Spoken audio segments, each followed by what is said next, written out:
Salut à tous et bienvenue. Alors, si tu débarques sur la chaîne via une recherche sur Google ou autre sur l'impression 3D, sache que tu tombes sur une chaîne en fait de préparation moteur, hein, normalement, parce que je suis mécanicien. J'ai pour habitude de me mettre en scène dans des vlogs relativement vite tournés, hein, à peu près. J'essaye de le faire presque tous les jours. C'est pas toujours facile, mais bon, j'essaie de sortir un vlog presque tous les jours sur mes activités ici dans mon atelier. Dans le cadre de mes activités, de loin, je surveillais l'impression 3D et je me suis dit, allez, à un moment, je pousse la porte et je me lance dans le truc et je vais voir ce que ça donne.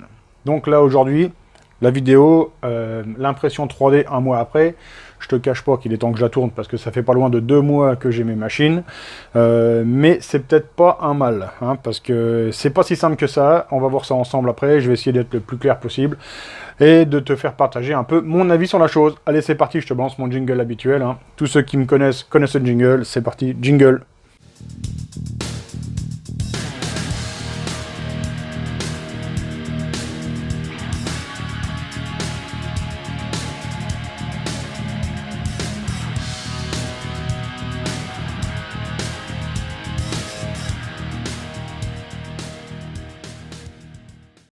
Voilà, donc maintenant, concrètement, on va regarder un peu, moi, mon approche, hein, ce qui m'a amené vers l'impression 3D.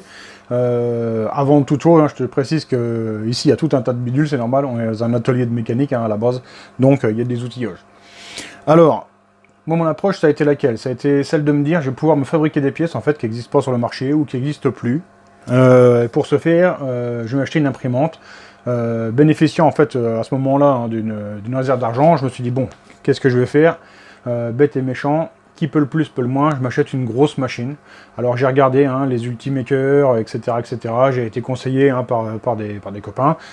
Ils m'ont dit, bon bah tu montes ça, ça va. Enfin, t'achètes ça, ça va aller tout seul, t'achètes ça, ça va pas aller, ça c'est une merde, ça c'est bon. Déjà au départ j'étais confronté à deux problèmes. Est-ce que j'achète une machine en kit ou est-ce que j'achète une machine montée? Bon, je me suis dit je vais essayer de limiter la connerie. Sur le coup, ayant le budget, allez, on prend une machine montée. Donc déjà d'entrée de jeu, tu sais que là, tu vas casquer. C'est une machine que tu vas payer. Je regarde les offres. Je tombe sur quoi? Quelques vidéos, etc. Des machines avec plusieurs couleurs, 2 têtes, plusieurs têtes, une seule tête. Bon, allez, objectif, pouvoir faire des pipes d'admission ou des objets compliqués. Je me dis, je prends 2 têtes. Hein, 2 têtes, donc ici on voit c'est ça, les têtes d'extrusion, hein, c'est ça, c'est par là que va couler du plastique en fait. Alors 2 têtes, pourquoi? Je me suis dit, je vais pouvoir faire une tête qui va m'apporter du rouge, une tête qui va m'apporter du bleu. J'ai une tête qui peut m'apporter un matériau souple et un matériau rigide. J'ai une tête qui peut m'apporter pour faire des constructions compliquées, admettons pour faire un pont, il faut bien qu'il y ait un support, hein, parce que la machine ne peut pas imprimer dans le vide. Donc je vais pouvoir mettre du support soluble et mon pont comme ça va se fabriquer, je mets ça dans l'eau, le lendemain je reviens, paf, il n'y a plus que le pont, le support soluble a fondu. Bon, ça c'est dans la théorie. Donc moi mon expérience, hein, je vous la raconte sans filtre, c'est quoi? Je me suis acheté la machine là, hein, donc j'ai dit allez c'est ça, c'est... Alors, je vais citer des marques et tout, hein, je balance les infos telles que moi je les ai prises. Donc BCN 3D Sigma R17, j'ai dit allez, j'achète ça. Je regarde catalogue, prix à l'époque, hein, les prix changent tout le temps, donc moi au moment où j'ai acheté, prix catalogue 2800 balles. Je regarde sur internet partout, 2500 balles. Bon, déjà un petit billet à gratter. Et là, je tombe sur LDLC, une offre, 2300 € livré. Je dis donc c'est là que j'apprends. Je commande ma machine, donc déjà ça a mis une éternité à arriver, hein. Bon bah ça peut arriver, des erreurs comme ça, enfin des erreurs, des ralentissements de commande. Bref, c'est pas un souci. Je reçois la machine et là, ça commence. Là, tu mets le doigt dans un univers. Attention les vélos. Je me suis retrouvé, en fait, si tu veux, moi j'ai 40 ans maintenant, enfin 41 ans même. Je me suis retrouvé dans un univers, comme quand j'étais gosse, mes parents ont été vraiment au tout début de l'informatique, hein, où tu rentrais C2 points sur un ordinateur pour aller lire quelque chose sur ta disquette souple. Je me suis retrouvé là. Tu as l'impression que tu défriches des trucs. Pourtant, l'impression 3D, ça fait... Je sais pas depuis combien de temps ça existe, mais... On va dire que c'est quand même démocratisé depuis 5 ans, à peu près, en gros, hein, la louche. Hein. Et je me suis dit, normalement, ça va être au point, quoi. Tu vois, tu vas mettre ton truc dedans, ça va imprimer. Mais non, c'est beaucoup plus compliqué que ça. Donc, je suis arrivé chez moi, j'ai branché ma machine, je mets mon ordinateur, et là, ça marche pas. Bon, ça marche pas. Alors, Qu'est-ce que je fais? Bon, bah, j'essaye de trouver une solution. Je contacte BCN 3D, un importateur France. Contacte BCN 3D, importateur France, ou le vendeur France, enfin je sais pas qui c'est, je vais pas donner son nom, de toute façon je l'ai plus en tête. Mais clairement, le mec m'a dit, t'as pas acheté la machine chez moi, donc tu vas te faire voir. Clairement, c'était ça. Vous l'avez pas acheté chez moi, donc allez voir là où vous l'avez acheté. Et je dis, ouais, mais c'est que vous êtes quand même le représentant pour la France. Oui, mais c'est pas grave. D'accord. Je recontacte LDLC, je crois, la boutique là en ligne. Forcément, je m'y attendais. Hein. Le mec, c'est un interlocuteur. Le mec, il n'est pas réparateur d'imprimante 3D. Donc, il me dit contacter l'importateur France. Bon, tu t'imagines le bordel. J'ai réussi à rentrer en contact avec directement le service commercial par Facebook de la machine. Et là, pendant 3 jours, on a dépanné le machin et on a réussi à le faire marcher. Donc, en fait, qu'est-ce qu'il y avait? C'est que juste que le logiciel qui était livré avec, c'était pas traduit dans le bon langage de je sais pas quoi de machin. Donc, bref, ça fonctionnait pas. Enfin, je suis un peu mauvaise gueule. Ça fonctionnait en USB, mais impossible pour moi de mettre une carte SD dans la machine pour la faire fonctionner en autonome. Qui est quand même, normalement, le b.a-ba de la machine. Quoi. Tu mets ça sur une carte SD, tu branches dessus et tu peux te barrer. Parce qu'un point qu'il faut aborder aussi, c'est le temps d'impression. C'est très long. Imprimer des pièces avec ça, c'est très long. Hein. C'est du dépôt, le tout petit filament. Ça prend une éternité. C'est pas un souci. La machine travaille toute seule. Hein. On s'en va, on la laisse bosser. Mais bon, c'est à prendre en compte. Tu as réussi à mettre en place ta machine. Là, tu te retrouves confronté à tous les problèmes d'impression. Alors là, il y en a une multitude. Hein. Je ne vais pas rentrer dedans, mais c'est toujours lié, en fait, à des impressions qui ne tiennent pas au plateau, des impressions qui sont pas à la bonne cote. Tu vois, si tu fais un carré sur ton dessin technique de 1 cm sur 1 cm, ça se trouve, tu vas voir, j'exagère, 1 cm 2 sur 1 cm 2 ou 1 cm 2 sur 0,98. Enfin bref, des soucis comme ça, des soucis de manque de plastique, des soucis de trop de plastique, des soucis de plastique qui sont déformés, etc., etc. Donc là, tu as tout un processus après d'apprentissage, en fait, de ton filament utilisé et de ta machine pour arriver à avoir des formes qui correspondent à l'écran de ton ordinateur par rapport à ce que tu as dans la main, tu vois. Donc là, il y a une multitude de tutos et tout ça sur Internet. Vous allez trouver, si vous vous lancez dans le truc, vous allez trouver. Mais voilà, il faut le prendre en compte. Hein.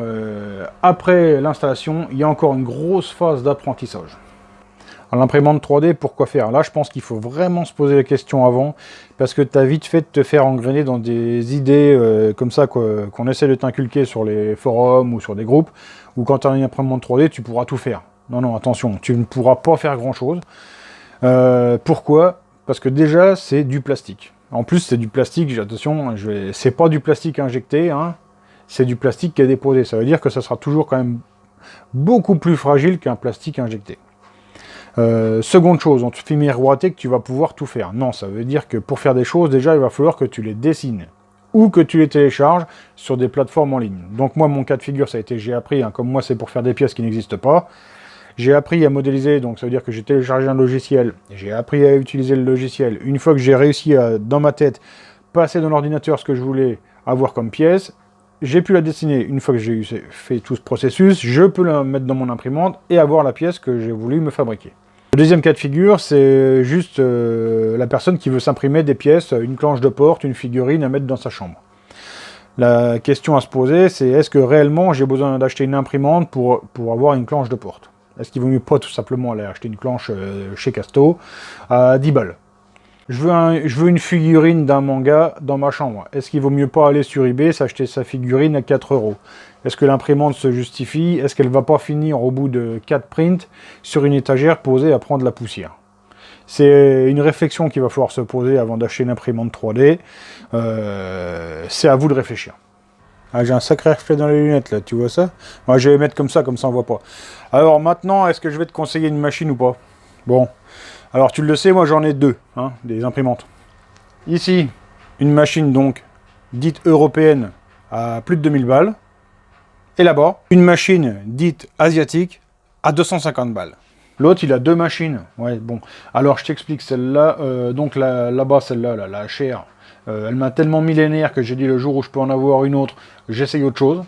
Et je te cache pas que moi qui ai l'habitude de travailler sur des trucs de production asiatique dans un autre domaine, j'ai jamais été ennuyé. Hein. Je sais que pour moi, du moment que ça vient de Chine, c'est du bon matos. Moi, j'ai toujours dit comme ça, pour moi, le chinois, c'est le meilleur. Alors, j'ai eu l'occasion de me faire offrir la machine là, l'autre, la deuxième, la Creality CR10. Alors ça vient de chez Gearbest, hein. Elle est disponible sur plein de sites, hein, Banggood et autres. Ça vient de chez Gearbest, ça vaut en gros 400 balles. 400 balles, ça c'est le prix que c'est affiché. Par contre, il faut savoir que quasiment tous les jours, tu as une offre promotionnelle. Où là, moi je sais qu'elle était sortie à 286 ou 287 euros livré, quoi. Le machin arrivait en 4 jours, 4 jours ouvrés chez moi. Imbattable. Imbattable. En prix, en rapidité d'expédition. Et après, je vais te montrer un peu la qualité d'impression entre les deux machines. Et là, tu vas encore tomber sur le cul. Hein, si je puis me permettre. Donc voilà, tout ça pour dire, celle-là là-bas, je l'ai payée, je l'ai casqué un max. Celle-là, on me l'a offerte, ça vaut 280 balles. Et franchement, tu vas voir, ça fonctionne. Alors là, qu'est-ce qu'on voit? En fait, c'est des petits bateaux qui servent à calibrer. Hein. Ici, tu vois la cheminée, elle a un diamètre. Le bateau, ici, de la coque à la cheminée, tu as une certaine hauteur. Ici, la petite malle arrière, hein, tu vois, tu mesures la côte intérieure, la côte extérieure. Tu regardes ici, hein, ici, ça, c'est ce qui est le plus dur à faire sur une imprimante 3D, c'est de faire des biais ou des arrondis ici à l'avant de la coque. Bref, alors, ici... c'est un bateau, c'est le Benchy Boat, hein, c'est vraiment un bateau de calibrage. Alors, sache que, bon, tu vois ici dessus, c'est pas très joli, hein, c'est pareil sur les deux, c'est pas très joli sur les deux. Pourquoi? Bah parce que j'ai pas pris la résolution maximale, hein, c'est une résolution, là, ici, c'est 0,2, c'est en gros la moyenne, hein, c'est ce qu'on met sur toutes les impressions, ça suffit largement pour avoir un truc convenable entre vitesse et, comment dire, finition de la pièce, hein, elle est pas parfaite, mais là, bon, je te précise que sur la vidéo, c'est un peu plus moche qu'en réalité, c'est un peu plus joli que ce que tu peux voir, hein, parce que c'est des très petites pièces, hein, tu vois, dans ma main. Bref, blablabla, blablabla. Donc là, les deux bateaux, hein, sont tout simplement faits avec le même filament, et j'ai essayé d'avoir exactement les deux mêmes réglages sur les deux machines, donc entre la machine asiatique et la machine dite européenne. Alors, je te mets au défi de trouver laquelle fait quoi, hein. Franchement, c'est vraiment du kiff-kiff en termes de résolution, de qualité, de défaut, hein. Il y en a un qui va être un peu mieux sur quelques paramètres, d'autres un peu mieux sur d'autres paramètres. Bon, mais dans l'ensemble, franchement, les deux machines sont vraiment équivalentes sur la résolution. Alors après, je me dois d'être objectif au possible. Alors certes, la qualité d'impression est relativement la même. Il y a quand même un paramètre qui change, qui est important, hein, pour certains, c'est la rapidité d'impression. Forcément, la machine européenne, la dite européenne, la Sigma, c'est un châssis, hein, vraiment rigide, donc elle imprime quand même vraiment plus vite, hein. Tu peux monter les vitesses beaucoup plus hautes qu'avec la machine, la CR10. La CR10, elle est un peu plus, entre guillemets, souple, donc elle est sujette aux vibrations. Pour te donner un ordre d'idée, hein, parce que ici, le petit bateau, je l'ai imprimé en gros en 1h30, là-bas, il te faut 50 minutes, tu vois, et encore, hein, j'aurais pu augmenter la vitesse sévèrement ici, le résultat aurait quand même été bon. Alors, une autre différence majeure sur les deux machines, c'est le diamètre du filament, hein, à savoir que ce qui est le plus répandu, c'est le filament du diamètre 1,75, donc c'est du petit filament comme ça, tu vois. Ça, c'est ce que tu vas retrouver dans, j'imagine, 80% des machines du marché. Et après, moi, l'autre machine, la Sigma, c'est du gros filament comme ça, du 2,85, 2 mm 85 et ou 3 mm. Hein, tu peux mettre les deux dedans. Alors, tu vas me dire, ça importe peu, c'est vrai que ça importe peu. Il y a quand même une chose qu'il faut savoir, c'est que si tu veux imprimer du filament souple, tu trouveras le plus souple que dans les gros diamètres forcément, parce que si tu fais, hein, t'imagines bien que, bah, tu m'as compris, si tu veux que ça soit souple, et que ça quand même, l'extrudeur arrive à pousser ça dans la tête de chauffe, il faut quand même qu'il y ait un peu de maintien et que ça soit pas trop souple non plus. Tu vois ici, ça c'est vraiment vraiment souple, hein. Donc ça n'existe que dans les gros diamètres. Ici en gros filament, tu tombes sur du 70 short, alors que sur le fin, au minimum, tu peux descendre à 98 short. C'est ce qui existe de plus souple. Au moment où je te tourne cette vidéo, hein, le 2 février 2018. Pour les filaments, alors il y a une multitude de marques, une multitude de plastiques de qualité différentes, etc., etc. À titre personnel, je me suis dit je vais choisir une marque et je vais la travailler. Je m'entends par là, je vais préférer acheter une seule marque qui a beaucoup de filaments dans les couleurs et me tenir à celle-là et me dire que le noir, il faut le chauffer à 205 degrés, le rouge à 215, voilà, point barre. Parce que si je prends de l'Ariane place d'un côté, l'autre côté, je ne prends, je sais pas quoi, du filament ice ou quoi, il va y avoir une multitude de différences, je vais me planter, je vais avoir plein de soucis. Donc moi, je suis parti, à titre personnel, ça n'engage que moi. Filament ice, pour l'instant, je suis là-dessus. ça va très bien, on m'a conseillé ça va très bien. Maintenant, mon vrai bilan au bout de 2 mois, alors il n'est pas négatif, hein, bizarrement, on croirait comme ça que je suis pas content. Au final, quand même, maintenant, au bout de 2 mois, j'ai réussi à me dépatouiller avec tout ça. J'ai réussi à avoir les codes que je voulais sur mes pièces. J'ai réussi à avoir des pièces qui sont quand même vraiment, vraiment bien finies. Je suis quand même maintenant satisfait.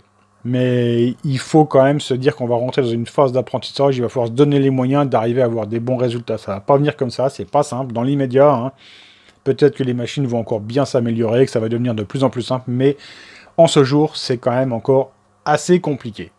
Voilà, donc maintenant, si je dois vous conseiller une machine, hein, franchement, à l'heure actuelle, en ce jour-là, moi je vous dis, Creality CR10, ça c'est une sacrée machine. Pour moi, ça fonctionne. J'ai vu hein, même des autres youtubeurs qui sont un peu ennuyés avec, hein, mais parce qu'ils n'ont pas encore passé le cap de vraiment arriver à corriger tous les petits soucis. Parce que c'est clair qu'il faut passer du temps pour arriver à sortir des impressions qui soient vraiment correctes. Allez, maintenant, concrètement, je vais arrêter de blablater en fait sur la mise en œuvre et tout ça, et on va regarder un cas concret, hein, dans mon activité à moi, ce que ça peut donner. Donc c'est parti. Voilà, les habitués de la chaîne ici me mettent mieux en situation, hein, c'est là que j'y passe majorité de mon temps. Ici, c'est un scooter qui est sur un banc d'essai. Le banc d'essai, c'est ce gros châssis en aluminium, hein, dans lequel il y a un rouleau ici, en dessous de la roue. La roue fait tourner le rouleau, et là-bas à l'écran, on a un graphique qui nous représente en fait la bonne santé du moteur, hein, sa puissance. Alors ça, qu'est-ce que c'est? C'est un scooter de 70 cm3, hein, qui est un copain à moi, là, qui dispute en fait le TGO, le Trophée Grand Ouest, qui est en gros un championnat de France de scooter. Alors donc il est venu chez moi, il avait 2-3 soucis, on a essayé de régler ça, et puis il me dit, tiens, gros, maintenant que tu as ton imprimante 3D, est-ce que tu pourrais pas voir à me réaliser une pièce? Donc lui, tu vois, enfin, il a un gros carburateur là qui se relie en fait sur cette boîte à clapper là. Hein. Qu'est-ce que c'est des boîtes à clapper? Bon bah c'est une pièce du moteur. Et donc il a voulu qu'on essaye de faire une pipe d'admission différente parce que celle-là, elle n'est pas adaptée du tout à son diamètre de carburateur. Donc tout simplement, on a essayé de fabriquer une pièce hein, qui s'adapte au carburateur jusqu'ici au clapet. Donc on va regarder la modélisation ensemble et je vais te faire une narration par-dessus la vidéo. Allez, on passe sur l'ordinateur, 1, 2, 3D Design, hein. Ça c'est mon logiciel de modélisation, c'est l'un des plus simples et il est gratuit. Alors là c'est un timelapse de 5 minutes, à savoir que le procédé complet m'en a pris 40. Ce qui est somme toute assez rapide, la pièce est simple et je commence à avoir l'habitude de modéliser ce modèle de pièce. Donc là on voit, hein, je modélise le circuit interne, enfin le canal interne de ma pipe d'admission. Donc hein, c'est un rond de 32 qui débouche dans un espèce de, on va dire une ellipse. Ici, je modélise en fait l'emmanchement du carburateur. Donc en diamètre 35, hein, je fais une gorge pour retenir ma pièce. Voilà, donc en gros, le circuit, là, le canal interne de ma pipe d'admission est dessiné. Seconde partie, je vais m'attaquer à faire en fait la forme extérieure de la pipe d'admission. Ça, c'est toutes des pièces qui vont être imprimées en TPU, hein, c'est un filament souple. Donc on voit, j'ai laissé volontairement pas mal d'épaisseur de matière, hein, parce que c'est du filament souple et je veux une pièce relativement solide quand même. Ici je m'assure de mes cotes hein, d'enfoncement. Maintenant j'ai besoin d'une gorge en fait pour recevoir un collier Serflex que je vais venir placer sur ma pièce. Ici j'affine encore un peu mes cotes. Je place ici un anneau qui me sert juste en fait à soustraire hein, pour enlever de la matière sur mon dessin. Voilà. Là ici j'ai ma gorge pour recevoir le Serflex. Maintenant je vais commencer à modéliser un peu la semelle hein, qui va recevoir ma pièce. Je m'assure des proportions, je m'assure que ça va passer.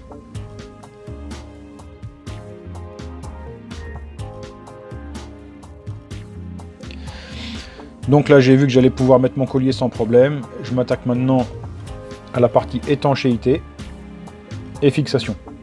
En fait là ma pipe d'admission souple va être prise en sandwich en fait dans la semelle.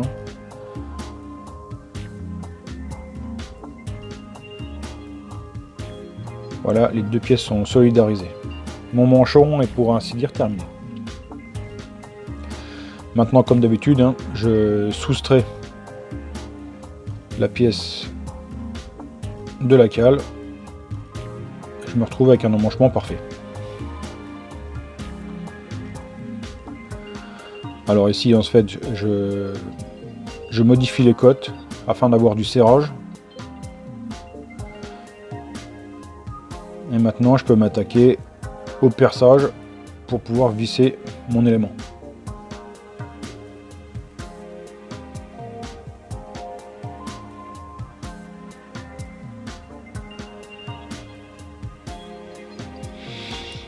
Là, ma pièce est fonctionnelle. Maintenant, je m'attaque à une partie un peu plus esthétique, hein. J'essaye de casser un peu les angles.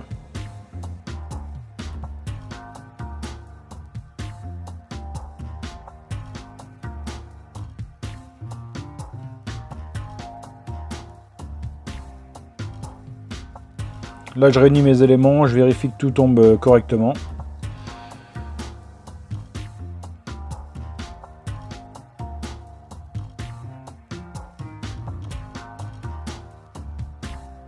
Maintenant, je vais pousser un peu plus loin dans la personnalisation. Alors là, tout simplement, je viens mettre un lettrage, hein, sur la cale qui sera en rose. La cale sera noire et le lettrage sera rose. Donc c'est un troisième fichier, hein, qui vient se greffer à mon élément. Le manchon souple étant un élément, la cale un élément, le lettrage le dernier élément. Donc là, comme d'habitude, hein, c'est toujours des opérations de soustraction. Voilà. Je mets la couleur. Ok, je vérifie un peu mon élément complet, donc c'est bon. Mon dessin est correct, c'est modélisé, j'ai plus qu'à l'envoyer vers mon trancheur.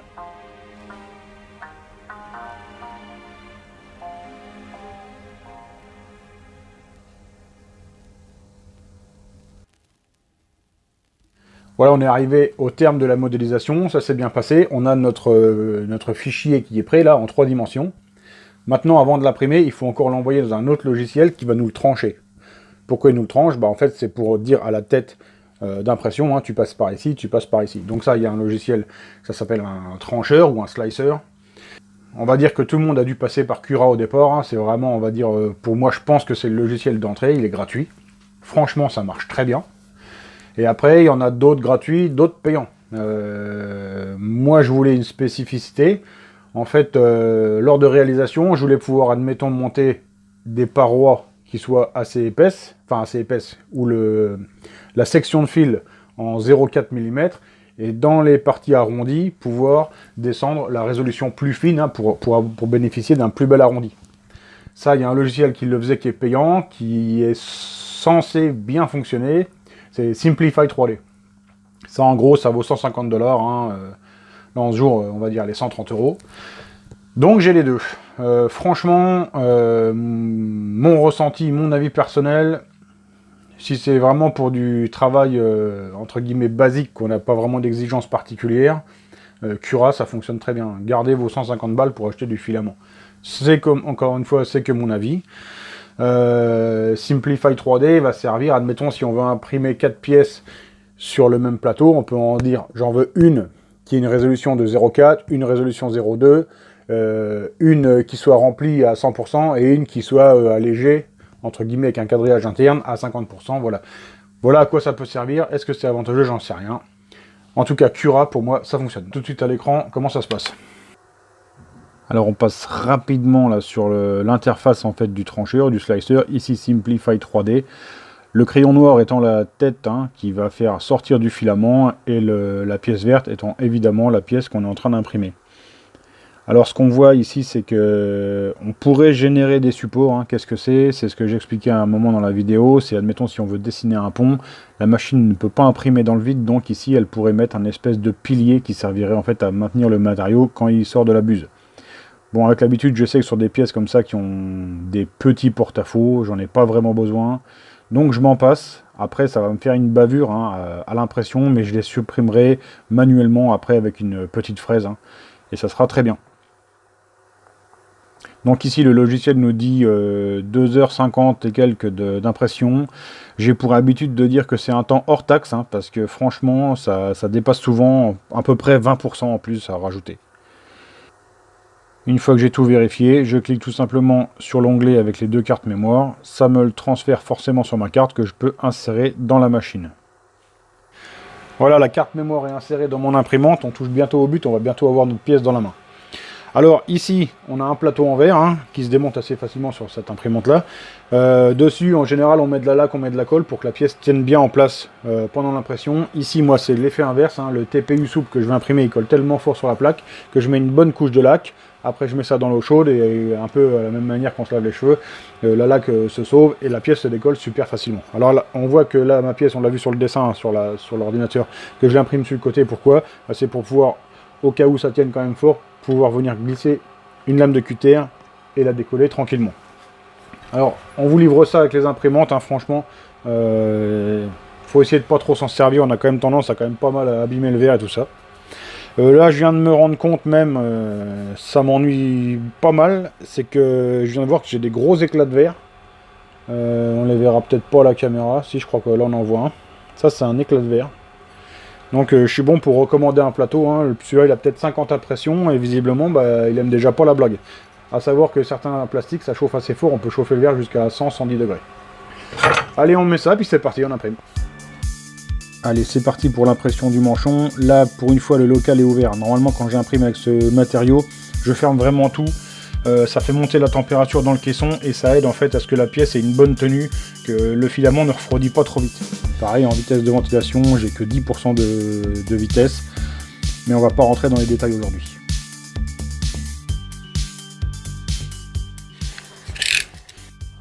Allez, comme je le disais, hein, là ici il y a plein d'eau dans mon manchon et j'ai bien mouillé ma plaque, j'ai laissé à peu près 1 minute dans l'eau. Là je glisse une lame de cutter hein, et franchement ça se décolle vraiment bien. Alors on voit l'état de surface, il est vraiment parfait. Là il n'y a vraiment rien à redire. Voilà donc le produit presque fini, il me restera juste un petit coup de pierre à mettre à l'intérieur pour vraiment supprimer les derniers petits bouts de filament qui restent un petit peu fondus. Hein. Et puis ça sera pas mal. Ici donc j'avais imprimé sans support, on l'avait vu. Donc pareil, un petit coup d'outil coupant pour fignoler et ce sera parfait.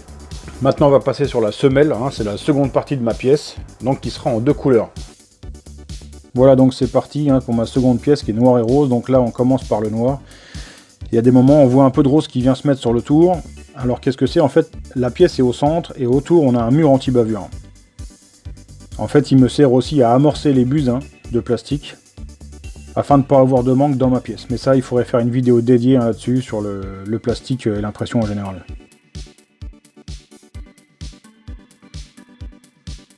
Voilà, on y arrive, la fin de ma pièce. Hein. Alors la pièce avec son bouclier anti-bavure. Alors le bouclier il sert à quoi?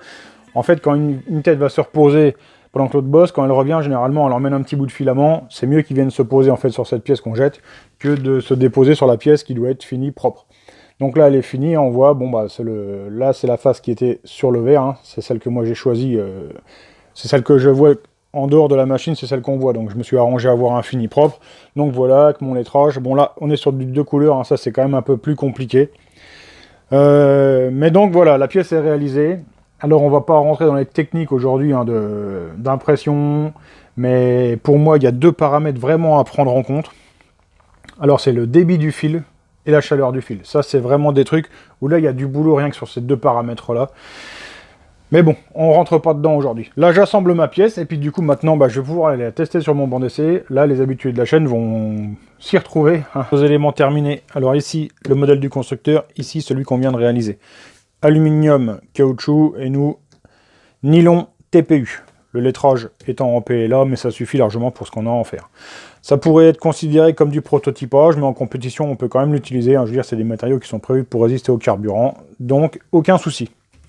Donc on voit l'axe de travail, hein, ça a été raccourcir le manchon en général. On voit, on a gagné presque 1 cm. Et aussi majorer la section ici.